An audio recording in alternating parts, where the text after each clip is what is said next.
Hello po sa ating lahat. Muli, nandito tayo para makapagbigay ng komentaryo sa mga napapanahong balita at issue.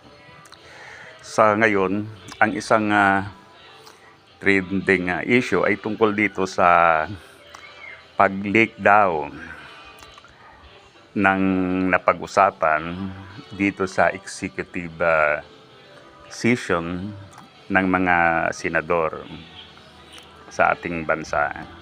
Okay?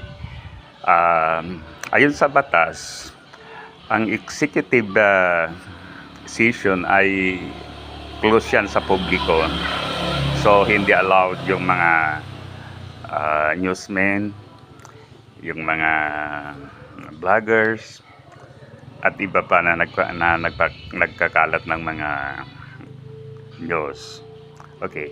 Ngunit sa nangyari, yung napag-usapan ng mga senador sa executive session na yan ay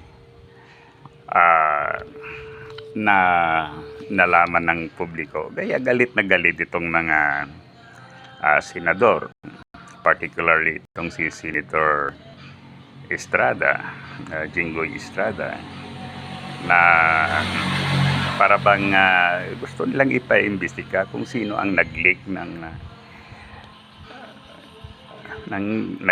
ng napag-usapan sa session na yan. Okay.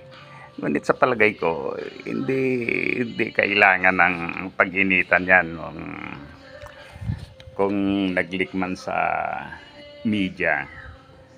Ang mahalaga ay yung napag-usapan ba ay para sa ikakabuti ng bansa o ikakabuti ng ilang politiko o ikakabuti ng mga kaalyado nila sa politika, tulad sa case ngayon itong confidential at saka intelligence fund ng mga Duterte, ng ating Vice President si Sara Duterte.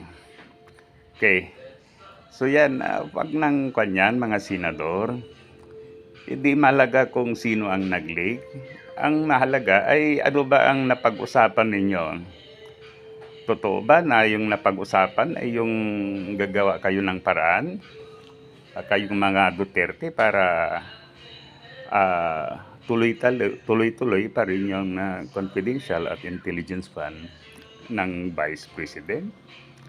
Okay, so yan ang issue.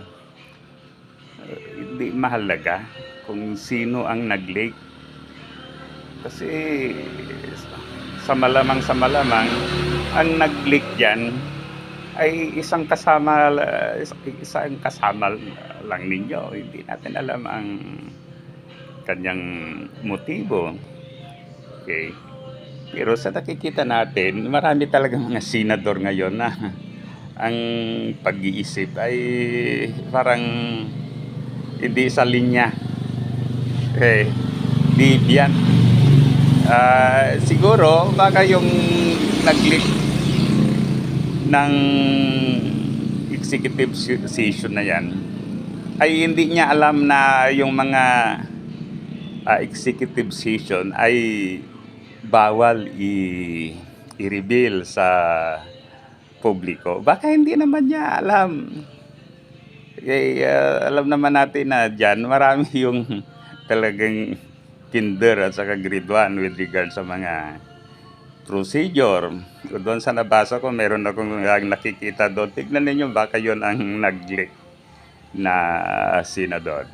Okay, muli, thank you. Sana i-like at saka subscribe sa ating YouTube channel. Mabuhay tayong mga Pilipino.